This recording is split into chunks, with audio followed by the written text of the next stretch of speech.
বাড়ি কোথায় হলো কাকা? শাহপুর বানপাড়া। শাহপুর বাগনপাড়া। ভ্যান নিলে নাকি এটা? হ্যাঁ নিলাম।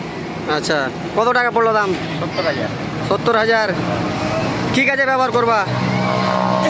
জলের ভাড়া মারবো। জলের ভাড়া মারো ওখানে? ওখানে নিজের দোকান আছে নাকি? না, নিজেরই ব্যবসা। আচ্ছা আচ্ছা, নিজেরই দোকান, নিজে ভাড়া মারবা। 70,000 টাকা প্রাইস পড়লো না? হ্যাঁ। আচ্ছা।